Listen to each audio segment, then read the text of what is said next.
My sibling borrowed my car without permission, so I reported it stolen and had them arrested. The tension between my sibling and I had been building for years, ever since we were kids. We were constantly at each other's throats, fighting over the most trivial things and competing for our parents' attention.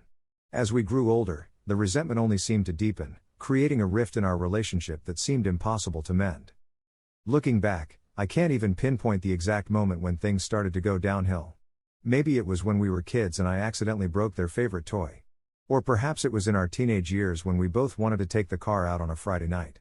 Whatever the trigger, the end result was always the same: a bitter argument, hurt feelings, and the gnawing sense that our bond as siblings was slowly eroding. Our parents tried their best to intervene, to foster understanding and compromise between us. But no matter what they did, the animosity persisted. We would occasionally make half-hearted attempts at reconciliation, only to fall back into the same patterns of bickering and one-upsmanship. It was an endless cycle that left us both feeling drained and resentful. So when my sibling asked to borrow my brand new car for the evening, I immediately refused. That car was my pride and joy, a symbol of my hard work and independence. I had spent months saving up for it, and the thought of my sibling, with their questionable driving record and tendency to be irresponsible, behind the wheel was enough to make my blood boil. Absolutely not, I snapped, my voice laced with irritation. This is my car, and I'm not letting you take it out. Find your own ride. My sibling's face fell, and for a moment, I felt a twinge of guilt. But then the anger and resentment came rushing back, drowning out any semblance of empathy. Come on, it's just for a few hours, they pleaded. I promise I'll be careful with it. I said no, and that's final, I responded, my tone brooking no argument. You're not getting your hands on my car, end of story. My sibling huffed in frustration, muttering something under their breath before storming off. I knew they were angry, but quite frankly, I didn't care. This was my car, my hard-earned possession, and I wasn't about to let my sibling jeopardize it. Or so I thought. While I was out running errands one afternoon, I got a notification on my phone that my car's GPS tracker had been activated. My heart sank as I realized my sibling must have taken it without permission. I frantically tried calling their phone, but it went straight to voicemail. Panic and fury began to rise within me. Without hesitation, I called the police to report my car as stolen. I gave them all the details: the make, model, license plate, and the fact that my sibling had likely taken it. The officers assured me they would put out a bolo, be on the lookout, and try to locate the vehicle. About an hour later, I got a call from the police saying they had spotted my car and pulled it over. To my horror, they said my sibling was behind the wheel. I immediately rushed to the location, my mind racing with a million thoughts. How dare they do this to me? They were going to pay for this betrayal. When I arrived, I saw my sibling sitting on the curb, handcuffed, as the police officers questioned them. I stormed over, seething with rage. How could you do this to me? I yelled. Do you have any idea how much trouble you're in? My sibling tried to stammer out an explanation, claiming they were just borrowing the car and didn't think it was a big deal. But I wasn't having any of it. You took my car without permission, and now you're facing charges for auto theft, I shouted. Do you have any idea how serious this is? The police officers stepped in, informing my sibling that they were under arrest for unauthorized use of a motor vehicle. They were handcuffed and placed in the back of the patrol car. I stood there, watching as they were taken away, feeling a twisted sense of satisfaction. As the adrenaline started to wear off, I realized the gravity of the situation. My sibling was facing serious legal consequences, all because of my decision to call the police. A part of me felt guilty, but the overwhelming anger and sense of betrayal still outweighed any compassion I might have had. I gave my statement to the officers, providing all the details of what had happened. They thanked me for my cooperation and said they would be in touch with any updates. As I drove home, I couldn't help but feel a mix of emotions: relief that my car was safe, but also a deep sadness that my relationship with my sibling had deteriorated to this point. Over the next few days, I received updates from the police. My sibling had been booked and charged with unauthorized use of a motor vehicle, a felony offense. They were held on a $5,000 bond and faced the possibility of jail time. I couldn't help but feel a twinge of guilt, but I also knew that this was the consequence of their own actions. The court date came and went, and my sibling was ultimately convicted. They were sentenced to 6 months in county jail and 2 years of probation. I attended the sentencing hearing, watching as my sibling pleaded for leniency, but the judge was unmoved. As my sibling was led away in handcuffs, I felt a strange sense of closure. The betrayal and resentment that had built up over the years had finally come to a head. But the victory felt hollow. I had gotten what I wanted, justice for the stolen car, but at what cost? My relationship with my sibling was in shambles, and I couldn't help but wonder if there was a better way to have handled the situation. In the months that followed, I tried to reach out to my sibling, to see if we could mend our relationship. But they were bitter and resentful, blaming me for their legal troubles. I couldn't blame them, really. I had played a major role in their downfall, and that was a burden I would have to carry for the rest of my life. As I sat alone in my apartment, staring at the empty space where my car used to be, I couldn't help but feel a deep sense of loneliness. The car was just a material possession, but the loss of my siblings' trust and affection was something I couldn't replace.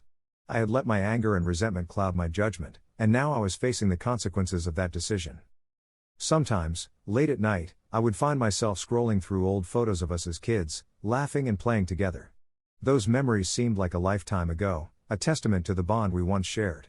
I would think back to all the times we had each other's backs, the inside jokes we shared, the secrets we confided. Where had it all gone wrong? I tried to rationalize my actions, to convince myself that I had done the right thing. After all, my sibling had clearly broken the law, and they deserved to face the consequences. But as the days turned into weeks, and the weeks into months, the guilt and regret only grew stronger. What if I had tried to talk to them first? What if I had approached the situation with more empathy and understanding? Could I have found a way to resolve the conflict without resorting to the legal system? These questions haunted me, robbing me of sleep and weighing heavily on my conscience. As I sat in the empty apartment, the silence seemed to taunt me. The absence of my siblings' voice, their laughter, their presence, was a constant reminder of what I had lost. I found myself longing for the days when we were kids, when our biggest problems were who got to play with the remote control or who got the last slice of pizza. But those days were gone, replaced by a bitter resentment and a chasm that seemed too wide to bridge. I knew I had to do something, to try and repair the damage I had done. But the thought of reaching out, of facing my siblings' anger and disappointment, filled me with dread. Still, I knew I had to try. I couldn't live with the guilt and the regret any longer. So, with a deep breath, I picked up the phone and dialed their number. It rang, and for a moment, I thought they wouldn't pick up. But then, a familiar voice came through the line. "Hello?" they said, their tone cautious and guarded. "Sibling," I said, my voice trembling with emotion. I need to talk to you. Can we meet up, please?" There was a long pause on the other end of the line, and I held my breath, waiting for their response. Finally, they spoke. "Okay," they said, their voice barely above a whisper. "When and where?" As I made plans to meet up with my sibling, I couldn't help but feel a glimmer of hope.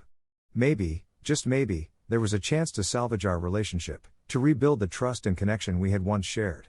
It wouldn't be easy, and there would undoubtedly be more pain and conflict along the way. But I knew I had to try. I may have won the battle when I had my sibling arrested, but I had lost the war. The true cost of my actions was not just the legal fees and the strain on our family, but the loss of a sibling I once loved.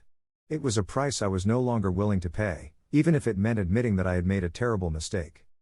As I stepped out into the chilly evening air, I couldn't help but feel a renewed sense of determination. This was my chance to make things right, to rebuild the bridge that had been burned. It wouldn't be easy, but for the first time in a long time, I felt a glimmer of hope that maybe, just maybe, we could find a way to heal the wounds of the past and forge a new path forward.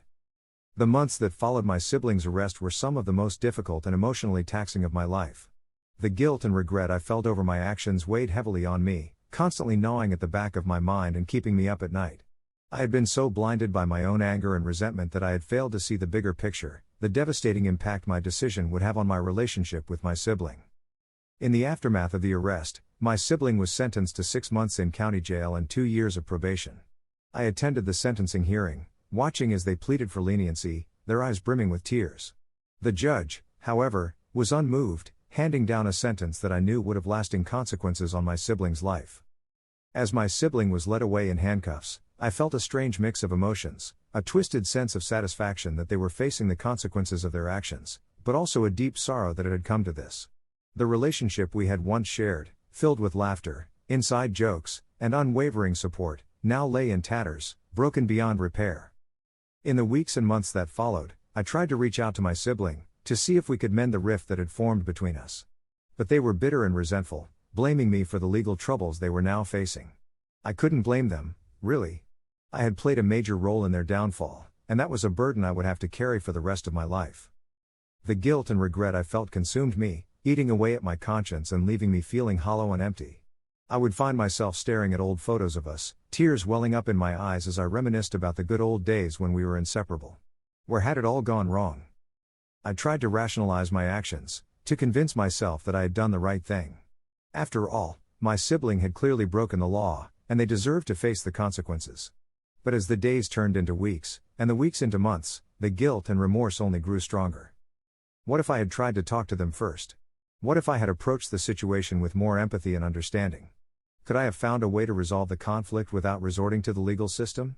These questions haunted me, robbing me of sleep and weighing heavily on my conscience. The silence in my apartment was deafening, a constant reminder of the absence of my sibling's presence. I found myself longing for the days when we would bicker over trivial things, when our biggest problems were who got to play with the remote control or who got the last slice of pizza.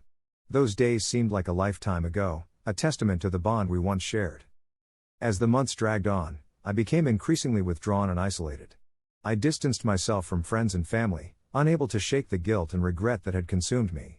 I threw myself into my work, hoping to find some solace in the monotony of my daily routine, but even that offered little respite from the demons that haunted me. One day, as I was scrolling through my phone, I stumbled upon a news article about my sibling's release from jail. My heart raced as I read the details. They had served their full sentence and were now on probation, trying to rebuild their life. A glimmer of hope flared within me, and I knew that I had to reach out, to try and make amends. With a shaky hand, I dialed their number, my stomach twisting with anxiety. The phone rang for what felt like an eternity, and just when I was about to hang up, a familiar voice answered. "Hello? Sibling," I said, my voice trembling. I need to talk to you. Can we meet up, please?" There was a long pause on the other end of the line, and I held my breath, waiting for their response. Finally, they spoke. "Okay," they said, their tone cautious and guarded. "When and where?" We agreed to meet at a neutral location, a small cafe tucked away in the heart of the city. As I approached the cafe, my palms were sweaty, and my heart was pounding in my chest. What would I say? How could I possibly make things right after everything that had happened? When I stepped inside, I spotted my siblings sitting in a corner booth, their eyes downcast and their shoulders slumped. I took a deep breath and made my way over, sliding into the seat across from them. "Sibling," I said, my voice barely above a whisper. I don't even know where to begin." They looked up, their eyes meeting mine, and for a moment, I saw a glimmer of the person I had once known, the person I had grown up with, the person I had loved more than anything in the world. "Why?" they asked, the word laced with a mixture of pain and accusation. "Why did you do it?" I swallowed hard, my throat constricted with emotion. I was angry, I admitted, my voice trembling. I was so blinded by my own resentment and bitterness that I couldn't see the bigger picture. I didn't think about the consequences, about how it would affect you. I just wanted to get back at you, to make you pay for what you did. Tears welled up in their eyes, and I felt my own eyes stinging with the weight of my own guilt and regret. "Do you have any idea what I went through?" they asked, their voice raw with emotion. The humiliation, the fear, the uncertainty of not knowing what was going to happen to me? And all because you couldn't let go of your own anger and resentment. I nodded, unable to meet their gaze. "I know," I said, my voice barely audible. "I'm so sorry. I never meant for it to go this far, I swear. I just wanted to teach you a lesson, to make you understand that you couldn't take my things without permission." "But at what cost?" they shot back, their eyes blazing with anger. "You ruined my life, all because you couldn't handle a little disagreement. Do you have any idea how hard it's been for me to pick up the pieces?" I felt the weight of their words like a physical blow, knocking the breath out of me. I sat there, silent and ashamed, unable to offer any defense or justification for my actions. I don't know what to say," I finally admitted, my voice thick with emotion. "I can't take back what I've done, and I know that. But I want to try and make things right, if you'll let me." My siblings stared at me, their expression unreadable. "And how do you propose to do that?" they asked, their voice dripping with skepticism. I took a deep breath, steeling myself for what I was about to say. "I want to help you rebuild your life," I said, my voice surprisingly steady. "I want to be there for you, to support you in any way I can. I know it won't be easy, and I know that I've broken your trust. But I'm willing to do whatever it takes to try and make things right." My siblings' eyes widened, and for a moment, I saw a flicker of hope in their gaze. But just as quickly, It was replaced by a look of resignation.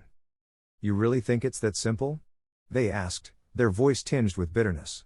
"You think you can just waltz back into my life and undo all the damage you've done?" I shook my head, my heart sinking. "No, I don't," I admitted. "I know it won't be easy, and I know that I have a lot of work to do to earn back your trust. But I'm willing to try, if you'll let me."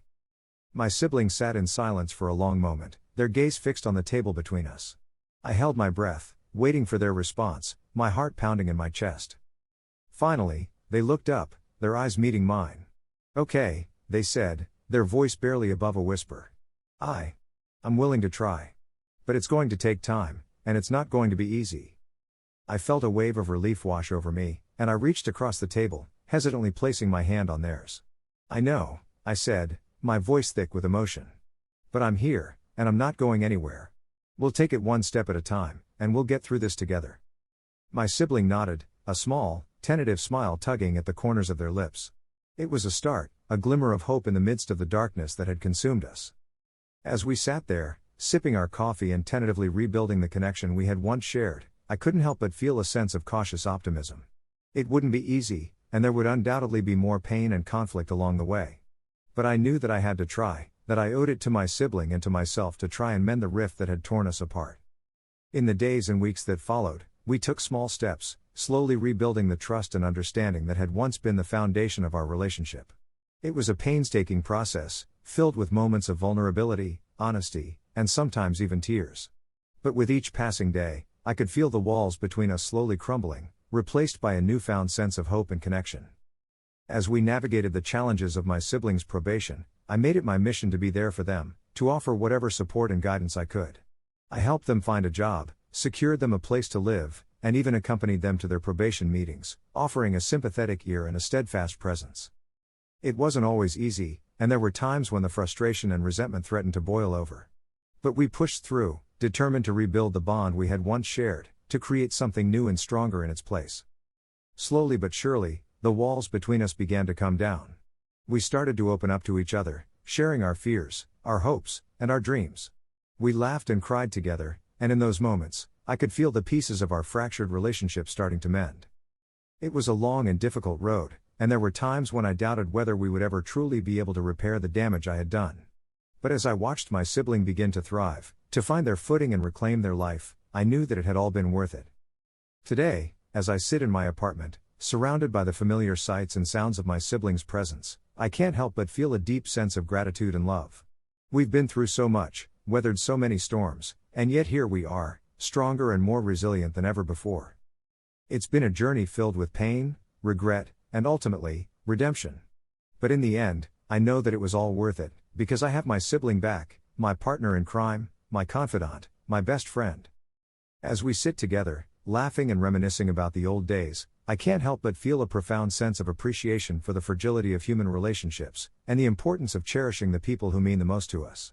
Because in the end, that's all that truly matters, the connections we forge, the memories we create, and the love we share.